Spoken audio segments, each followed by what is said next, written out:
So welcome everyone. Thank you for joining us.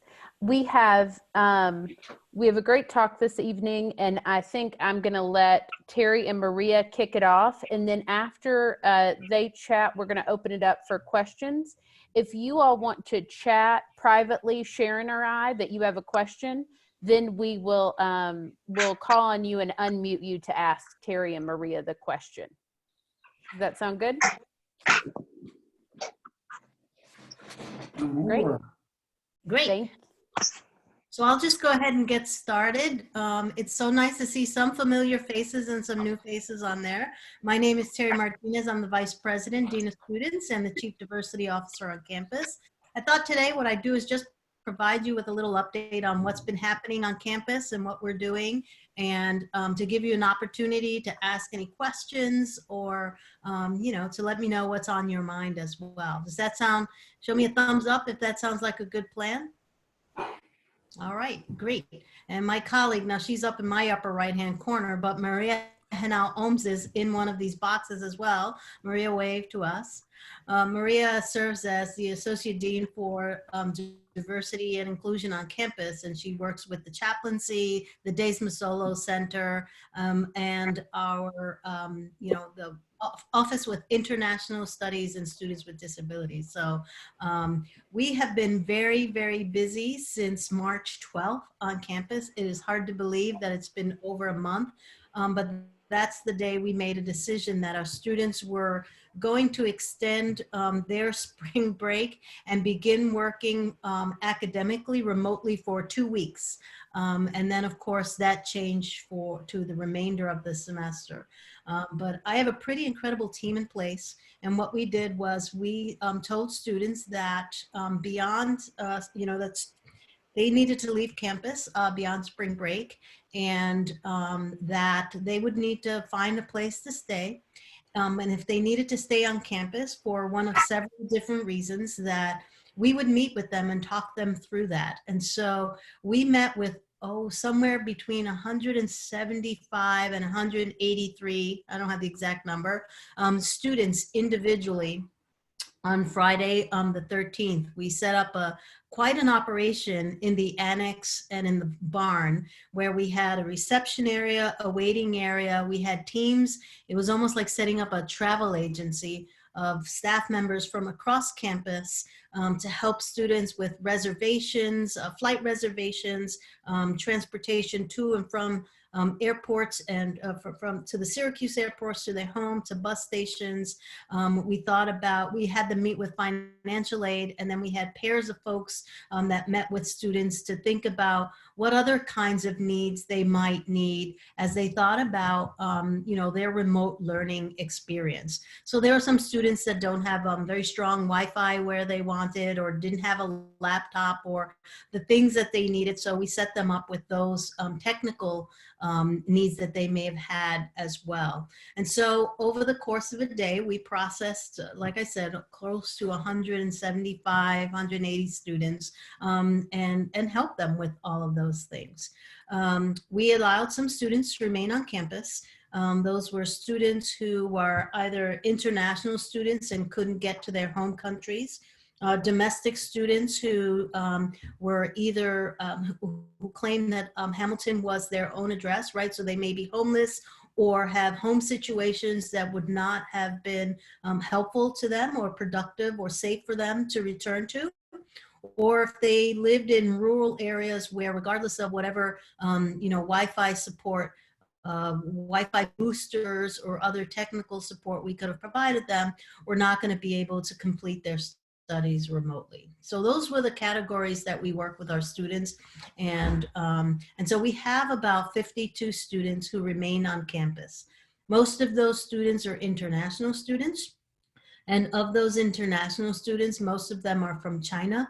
But there are students from other areas, and like I said before, some domestic students. And then we set up support for those students as well, right? We thought about ways to connect them on campus. I had no concern that these were going to be students who were going to stay on campus to party or to cause trouble, right? These are students who had no other choice but to remain here. And so we needed to think about how we were best going to support them. So we set up teams that we call our campus liaisons. So every single student who remains has a staff member and a faculty member who they're partnered with. And they connect through email every single week just to kind of say, how's it going? What do you need? Where are some academic issues you're struggling with? What are some personal issues you're struggling with? And then every single week we meet with them. We meet with them virtually in these little boxes, right, that we've all come to know every single week to talk with them, to hear what they have as concerns or things they want, things that they need. And then we also set up a Google form so that they can share with us some of the personal things that they need: toiletries, personal hygiene products, snacks that maybe they don't have that we can give to them. And the wonderful, wonderful colleagues, Sharon Rippey and Dick Tantillo and Lori Dennison, were our team for care support. And so they took that list, they ran to BJ's, and they created individual care packages for those students, brought them to campus, and then put them in Bundy Cafe. Students are receiving their meals in a grab and go format, right? So they come and they have prepared meals. They have some options. Our dining folks prepare those, and then students have to come in and take them because they are not supposed to be gathering in any particular way. So when they went to the dining hall one day, or to the cafe one day, they had a box with their name on it, and it had all of the things that they had requested. And so we've done a second round of that. So the care packages, and we said that they were from the campus community. Students have really, really appreciated that. We also had, in our weekly meetings, we've had special guest speakers. So we had Barb Flutie, who runs our health center, sit and talk with them about what social distancing means and how they could protect themselves.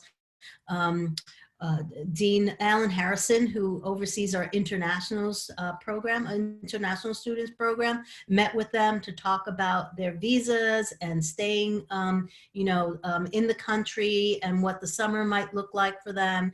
And, so we've had different people come and talk with them. I was one of the speakers just to hear their concerns. And what I received from them was nothing but tremendous gratitude. In fact, when I asked them what they were most concerned about, they didn't ask any questions about support or what they needed. They said, what are we doing for staff members on campus, right? Are we laying off staff members? And in particular, the lowest paid staff members on campus. So folks who are the custodians and work in the dining hall. So, they demonstrated the same thing that we were demonstrating to them: care and concern for our community. They've been walking. I'm in my home in Aurora, but I went back for a couple of days last week and over the weekend. And while I was there, I saw them just walking. They were outside walking individually. There's not a hell of a lot of things for them to do right now. And I can't imagine how difficult it is, but we're all in the same situation. I do know that they go and pick up their meals, and sometimes one person will sit in the hallway while another person's sitting in their rooms, just so that they can have conversation with each other while they have meals. Their liaisons have come to campus, some of them, to walk the Glen while keeping socially distanced, so that they just have someone to connect with. So that's what we've been doing for our on-campus students. We've also been thinking about, we had to quickly launch and think about how we keep students connected to each other while they're off campus, right? So we immediately launched our Virtually Everything website. And if you haven't seen that, go online to the Hamilton website and find that. It's called Virtually Everything You Need to Know About Student Life. And it's a weekly newsletter, and I've just started this little video segment every week where I ask somebody 3 questions, right? And so it's about topical things that are happening on campus. I'm getting a lot of emails from students, so things that might come up in questions for them. And then our virtual team jumped right into You know, what are we doing for students? How are we connecting them? So we have musical performances. They even did trivia night one night. We are now doing skill building workshops with them, fun things they need to learn and do. We're doing, you know, affirmations for students, wellness sessions for students, yoga sessions. Everything is happening virtually for our students. And I know last week my newsletter had over 2,300 hits to it. So they're connecting with each other. The faculty members made a decision 2 weeks ago on the credit, no credit. We are not the only institution that made that decision. Certainly folks needed to think about how do we find an equitable way to ensure that students who, you know, can get credit for their academics, but not penalize those that don't have the resources or the opportunity to tend to their academics as they normally would on campus. And when folks ask me questions about that, I share a story about a young woman who lives in Boston, and she went back home, and there are others at home with her. She shared with me that there were 7 people living in her home, and she is sleeping on the couch. One of her parents lost their job, and so she's working full-time at a grocery store, and you know, just so that they can put food on the table. Right, and at the same time navigating her courses. Most of our faculty members have moved to asynchronous teaching, meaning that it's not the Monday, Wednesday, Friday, 1 o'clock class, right? They're doing some sessions online, and then students needing to connect outside of those hours to take a look at readings or comments or putting up, you know, work in their, what we call our Blackboard platform, so that they could do the work that they need to do. So I think across the campus, we've really taken a look at how we can make available resources to students so that they can complete the semester successfully. So I don't know, Maria, if there was anything else you wanted to add about the experience and what your team has done in particular around the resources that aren't necessarily campus related. Maybe you could talk a little bit about that. Sure. So we developed what we're calling a resource bank. We tried to collect resources that were national resources and also then regional to the areas that a lot of students of Hamilton live in. So we have everything from West Coast, Midwest, we have East Coast resources, the South, all over the place. And it's a bank that allows for folks to access everything from mental health and wellness to how to find jobs. So thinking about not just what our students need, but also what their families are needing. For folks that we know we have some students that are now helping their parents take care of their siblings. So things around homeschooling and just different resources in that way, to everything from how to register for SNAP benefits and so on and so forth. So it's a really deep bank of resources. We are accepting resource suggestions from anyone else. So if you know of some resources that we should be thinking about, whether it's national resources or resources that are local to certain parts of the country, because every state is now offering different things, you can just email the DMC email address, dmc@hamilton.edu, and just send us the name of the resource, a link to that resource, and then we'll make sure to get that loaded into the bank. So we know that that is a live document, so it will be constantly changing and being updated. We want to make sure that we remove one less hurdle for students. So we'll be making sure that that all of those things are live, so nobody's clicking on a dead link. We're going to do our best to make sure that we're doing that. And also, obviously, just staying connected with our students. We're making sure that our social media is active, that students are connecting through social media. There's a lot of different ways that they can do that. So my team has gotten really comfortable with Instagram Live, which is a nice way for folks to kind of engage, not directly like what we're doing right now, but they can hop on and send messages out and things like that. So just wanting to make sure that our students know that we're there for them. And that we're supporting them even if we're doing it from a distance. So we're trying to do a lot of reaching out, even if it's within this box and through the internet. And we have our student services that are still in play as well, right? So our counseling center is still functioning because of the governing board, the certifying board that oversees their licenses, right? Most therapists are not supposed to do teletherapy unless they receive a particular certificate to do that. And certainly crossing interstate lines is not typically allowed. Those credentialing bodies have lifted some of those restrictions. So we're still offering counseling services to students remotely. And for those who are not within the state of New York, we're doing consultations with those students. And at this point in the semester, we would start to talk with students about connecting with local resources because we don't have counseling center available on campus. I see we have a question about when students can come back to campus to pick up their belongings, and when will a decision be made on whether or not the DC program will continue to offer this fall. So let me give you a couple of, let me talk a little bit about the decision making that we have in front of us and where the senior team is working. We currently have a few different committees that are in play. So we have our COVID task force, which David Whitman is chairing with Karen Leach, and we're thinking about broader pictures. And within that, we have some subcommittees that are taking a look at housing and current issues and quarantine and making sure we stay on top of the state and federal regulations that will allow us to make some decisions about opening. At the same time, we have an academic continuity group that's taking a look at every single scenario that might come into play as we think about the summer and the fall.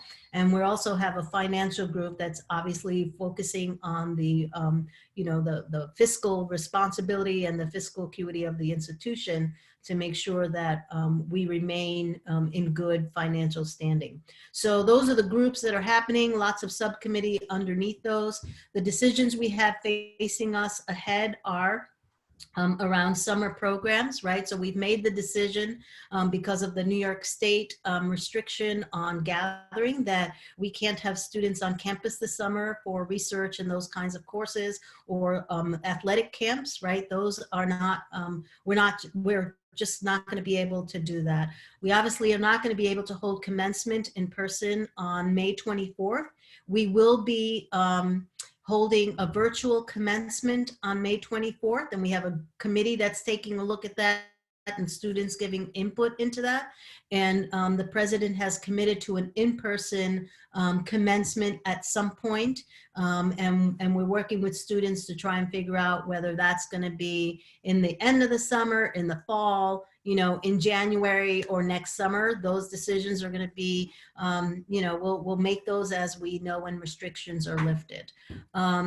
We know that in New York City, we postponed our fall program simply because the bulk of that program in particular focuses on internships, and we just weren't able to secure internships for students and didn't know when we were going to be able to do that.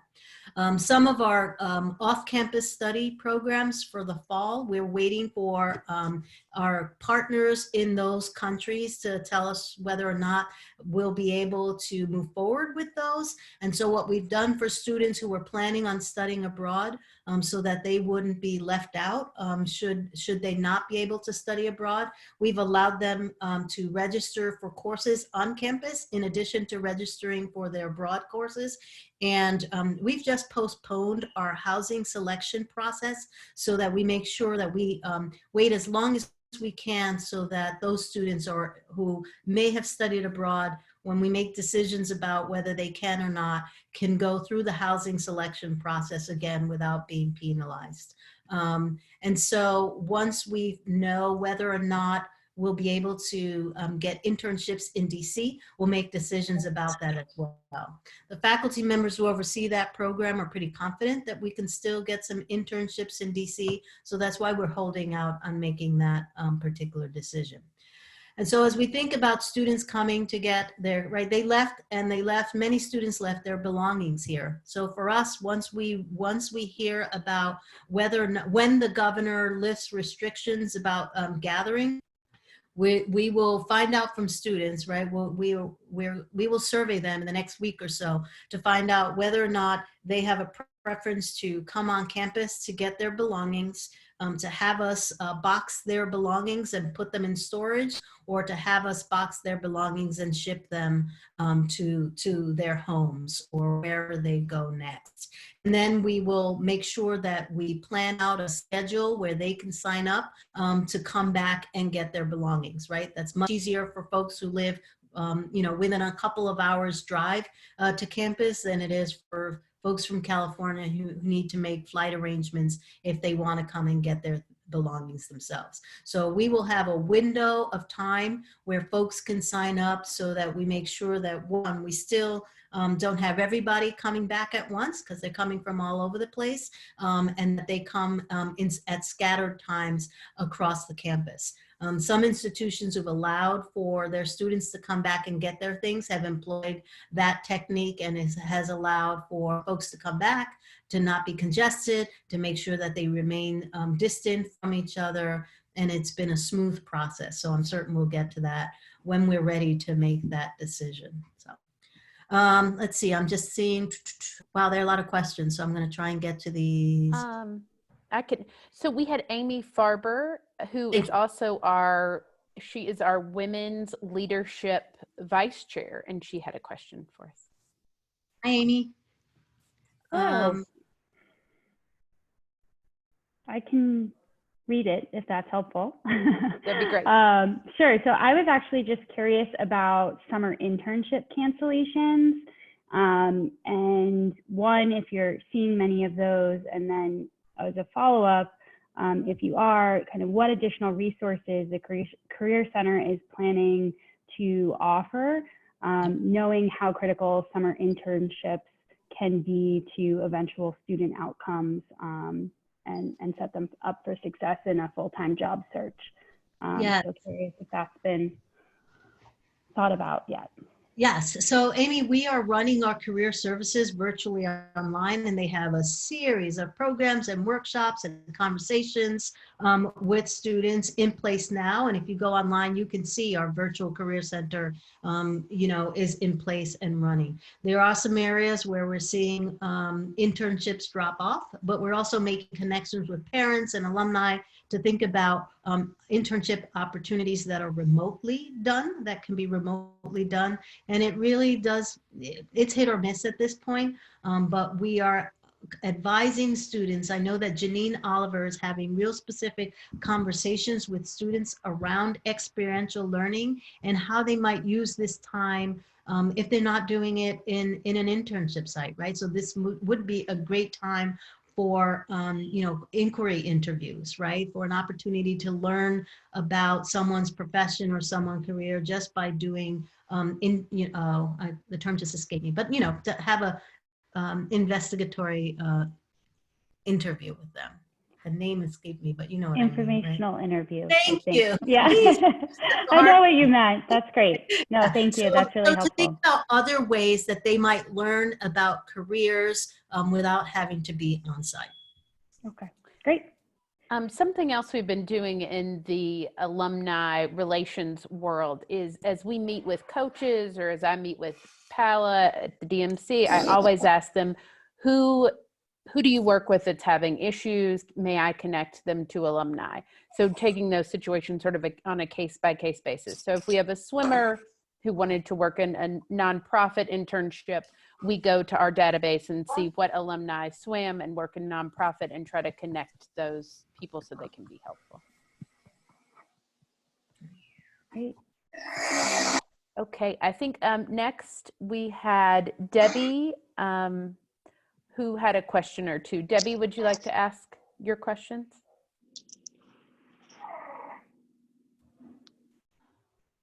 Debbie's Can you hear me? Oh, Debbie, you there? Can you hear me? Yes.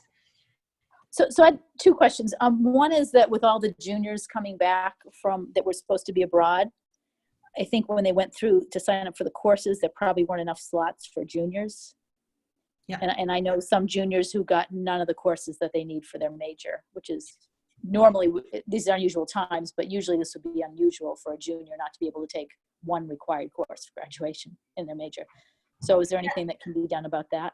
Yes, so it's interesting, right? There's an interesting compression that's happening right now, right? So we are going through our regular registration process, plus we're allowing the 130 some odd students who typically study abroad, either in our programs or affiliated programs, to go through registration. So there is that compression that's happening. But the dean of the faculty and the registrar are monitoring all of those things so that they can make some determinations later on about whether or not we'll add a second section to the course. If we increase enrollment in those courses by, a few students in each, that will allow for those students to be put in those places. So those options are being considered right now by the faculty, or by the dean of faculty and the registrar. It looks as though we may need to add second sections or increase the number of students allowed in each of those classes.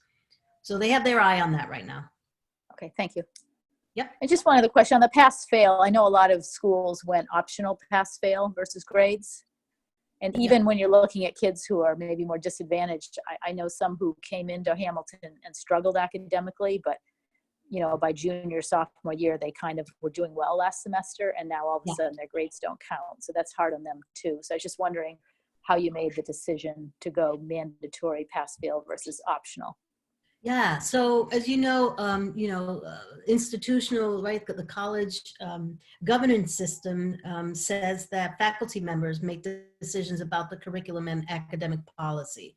And so faculty members met and I was on this, in these meetings, it was for 6 hours. They debated the merits of all of the options available to them.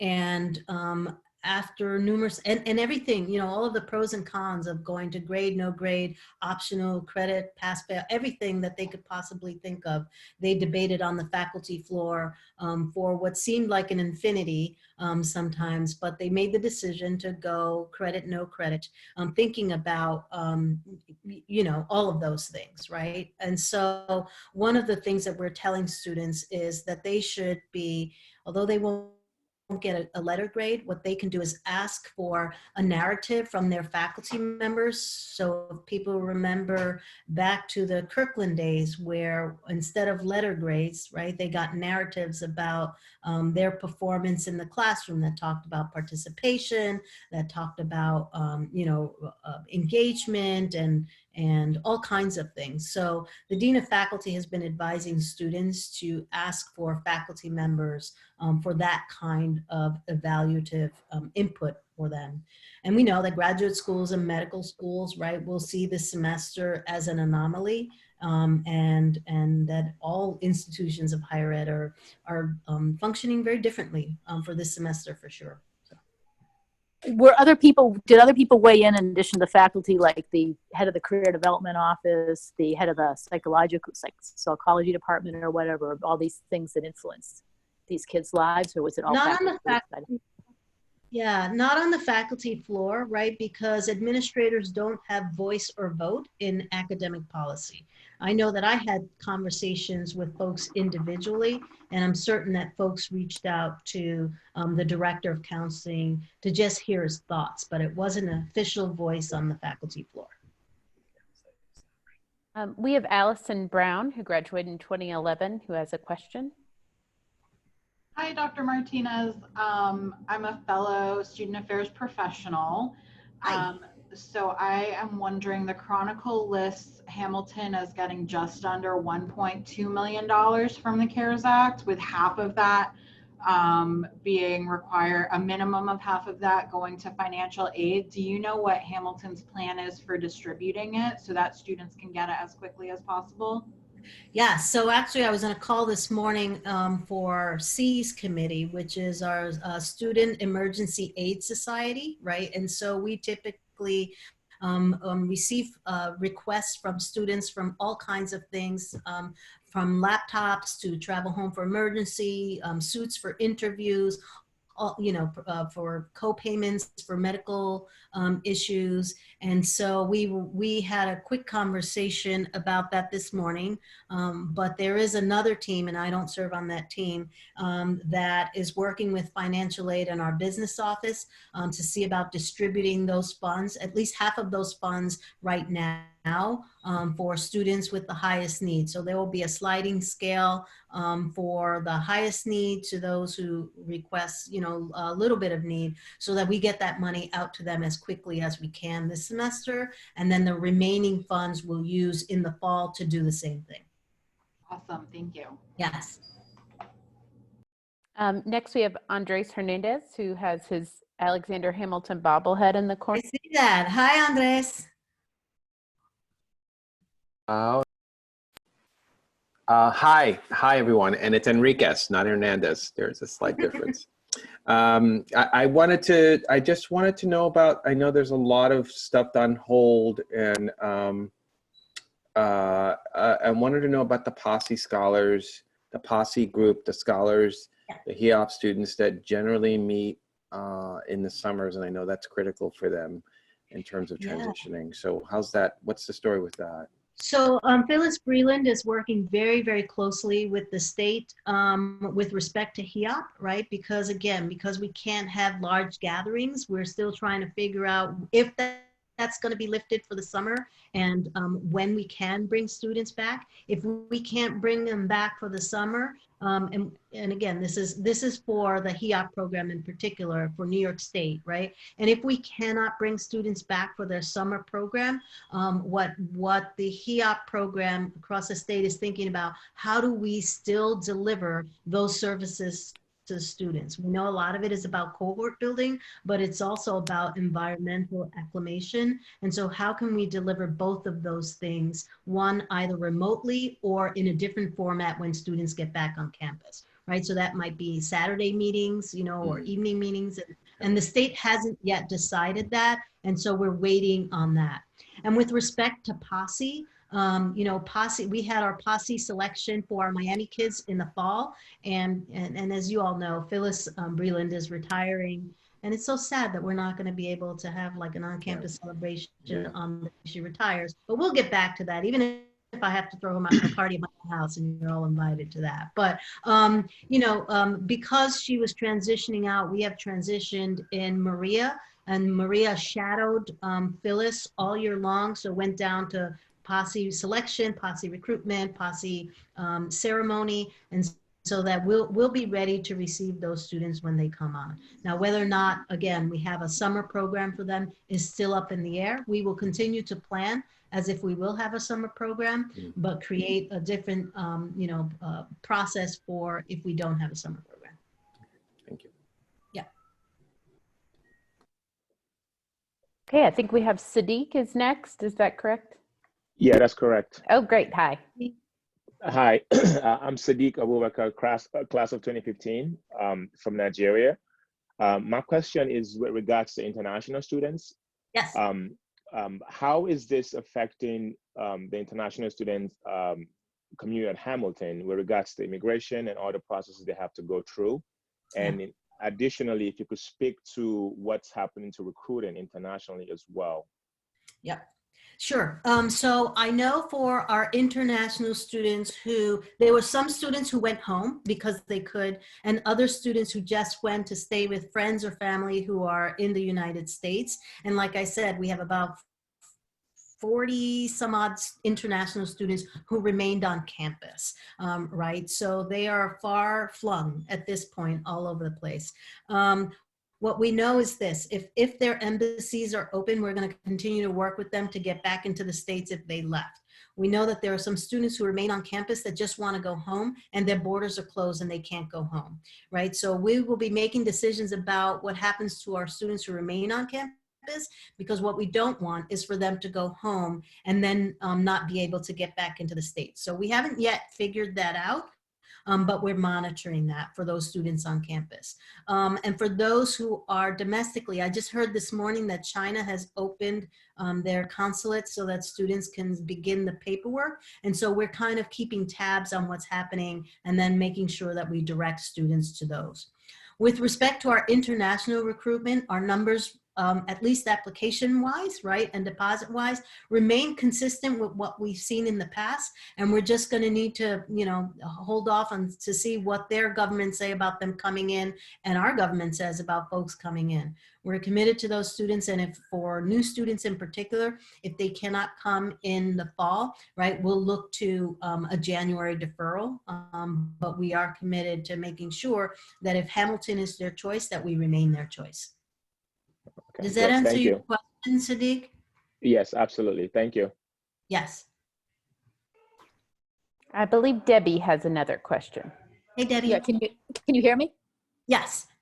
Yeah. So what's the best way to kind of show appreciation for some of the faculty who've gone out of their way to send emails and support my daughter and the other students in her classes? One in particular, but probably three of them have been incredible, sending very long supportive emails about how this is all going to work out. And some have even put in extra time above and beyond what they would have done if the kids were on campus. I mean, should we write a letter to the president, or how do we thank these professors?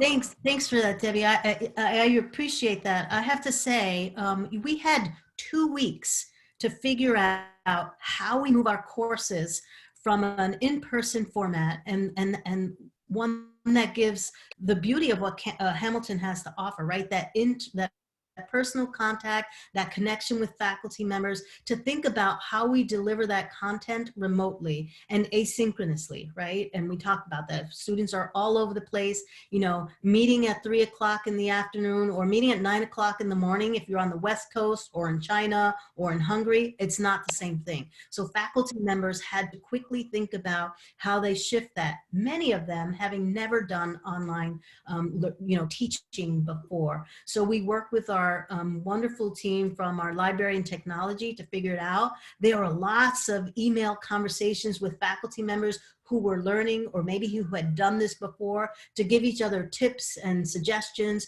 We had our learning specialists from LITS help faculty members think about their coursework and really using a different pedagogy for delivering their coursework. And you're right, Debbie, there are lots of emails that go back and forth between students. I know that faculty members are engaging in Zoom conversations with students at all hours of the day, and they have really had to rethink how they teach in a very short amount of time. Many who have been teaching for many, many years, as you might imagine. So I think the best way to lend support or to give feedback is to, one, share that with faculty members themselves, and to share with the dean of the college and the president. I think they would welcome some positive emails for sure. Who's the dean of the school? The dean of the college is Suzanne Keene. Suzanne Keene, okay. Yeah, S Keene, S-K-E-E-N, no E, Keene at hamilton.edu.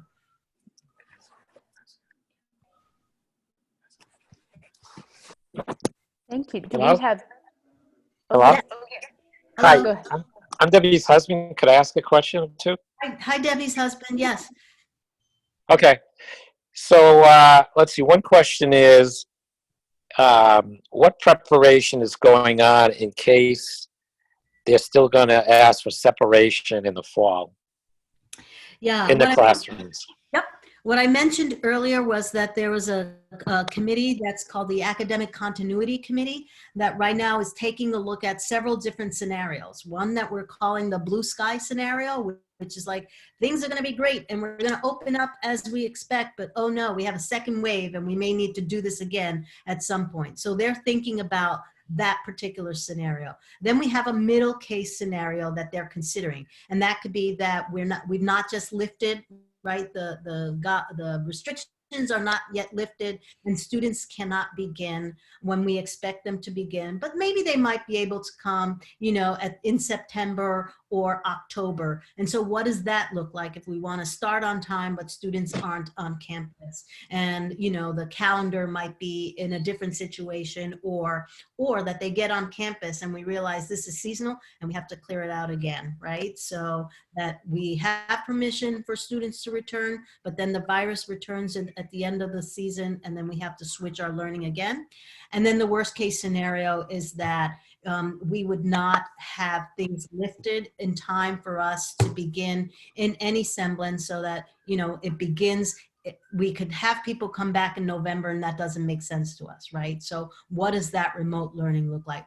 So that team is taking a look at every single one of those scenarios, working with our technology folks to think about doing that. We'll, has a faculty committee exploring all three of those options and playing those scenarios out right now. And that's So we haven't made, that scenario would include those that were planning on going a semester abroad in the fall? absolutely. Yeah, and so what I shared with folks, and I don't know if you heard, but what we're sharing is, like, you know, if those students are able to study abroad, they will, but we've allowed them to register for courses, and we'll put them in our housing selection process, so that if they hope to go abroad and we find out pretty late that they can't, that they don't miss out on our processes here. Okay. And the second one, getting back to the pass, fail, grade, or optional, it seems like the optional would have satisfied both parties, those that wanted grades and those that wanted the pass, fail. So I'm just wondering why they wouldn't chose the middle of the road option. What's the downside to an optional? Yeah, you know, again, right, that is a faculty decision, and they debated all of those merits, and ultimately they decided that this particular scenario was the one that was most equitable for students. Okay. Thank you. He shared with me so that folks, so that you know that tomorrow on our news site, there's going to be information that's put up there around internship funding for summer for undergrads and for seniors. So there'll be additional resources in that story as well. There was no, so someone asked, oh, Josie asked if there was an announcement for Phyllis's replacement. No, there hasn't been an announcement for Phyllis's replacement. We are in the process of hiring a dean for engaged education, and that person will have a big say in the replacement for Phyllis. So we didn't want to hire someone and then hire that dean to oversee that. We want that person to make sure they have a say in that. So we haven't yet begun that process. Brenda Davis is serving, who has been Phyllis's #2 person for a very long time. So Brenda Davis is serving as the interim director of opportunity programs. And, you know, of course, we were hoping that she would oversee the summer program, and we'll see where that goes. So. And on the Phyllis retirement party front, I am holding out extreme hope that we can do something in person. And even if it's not this summer, this fall, next year at reunion, but we will not miss that opportunity. Yeah, we have to honor that woman. So we'll make sure that we do. Yes. Does anyone else have questions? I was trying to check the chat here. Oh, Andres, how's the school doing? You know, the school is doing, right? We're getting by, we're figuring it out. I've always appreciated the community. I shared this with our staff assembly 2 weeks ago. I feel so privileged because you know, I left a larger institution to come to Hamilton because I wanted to engage with students, and I really appreciated the sense of community that I felt when I came on campus for my interview.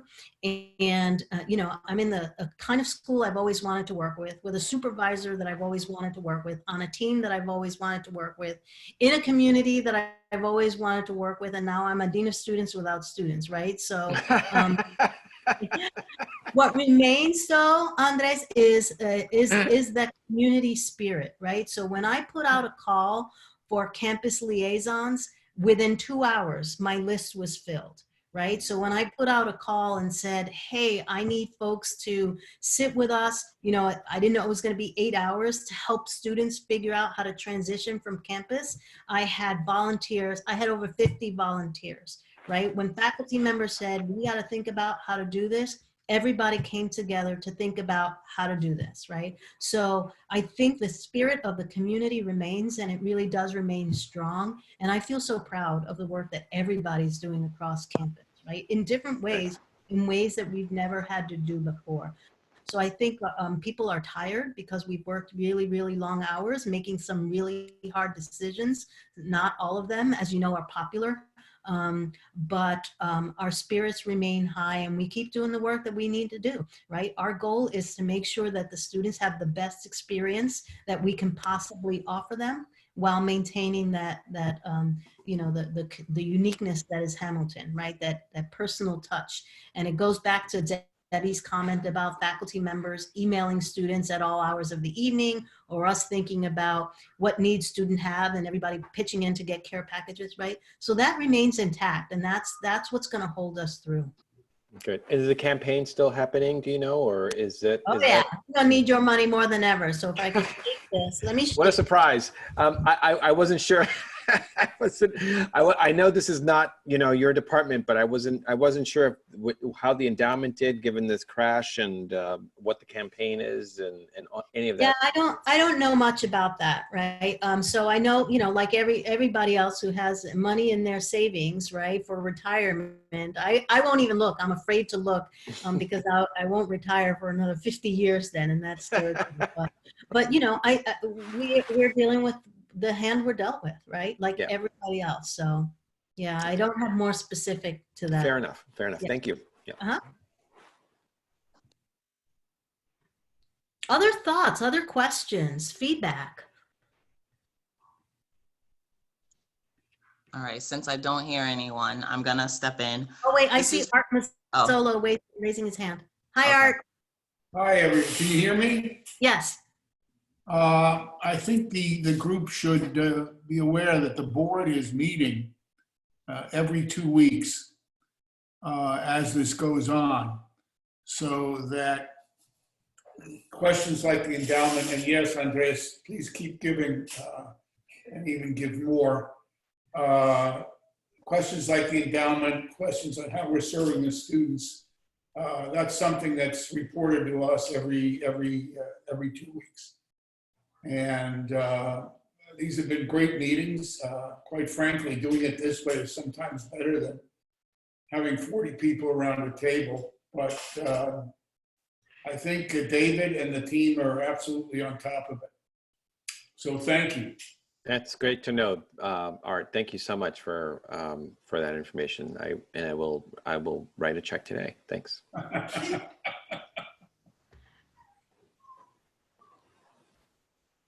Josie?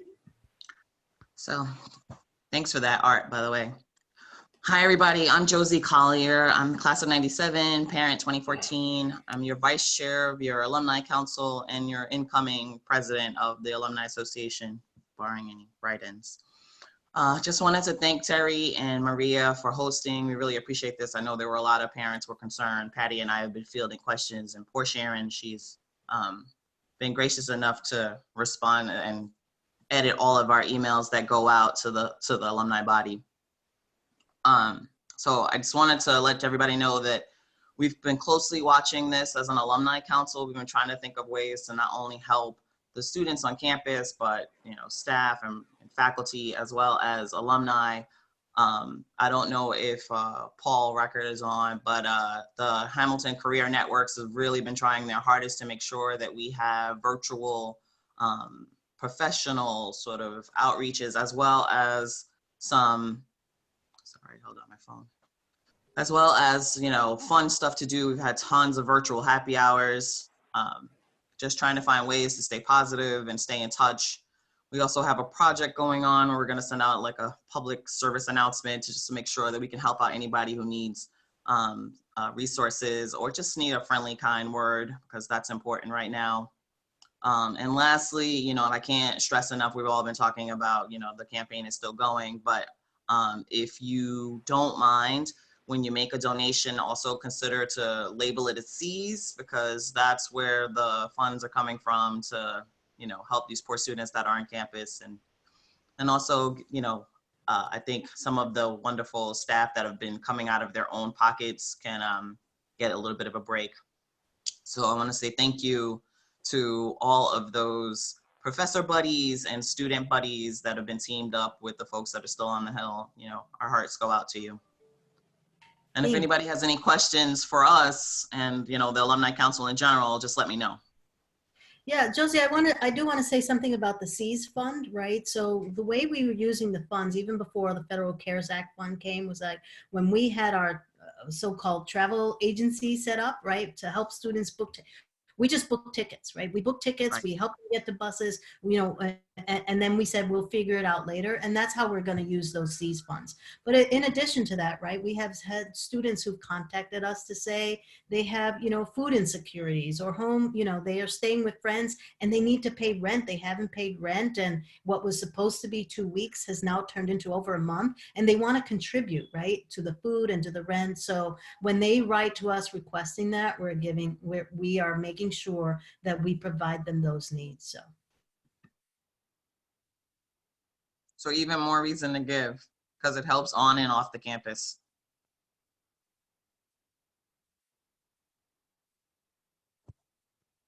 Does anybody have any questions or concerns or additional comments?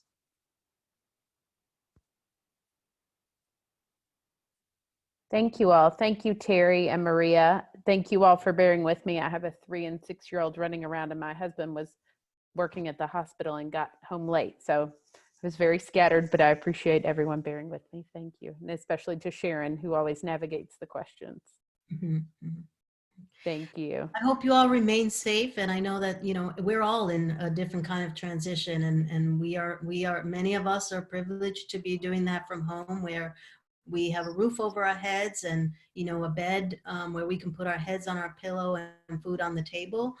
So I hope that you are safe and that your families are well. You have medical professionals in your homes. I hope that they remain safe. They're heroes, you know, to us right now. We hear those stories on the news, but, you know, what I'm feeling is that it's getting closer and closer, right? We do have some cases in Oneida County, and that frightens me. But I also know from my family and friends in the Bronx and in other places, right? It's hit home. It's hit home. And so I hope that you all remain safe and that you take care of yourself and that you take care of each other. So thank you for your time today.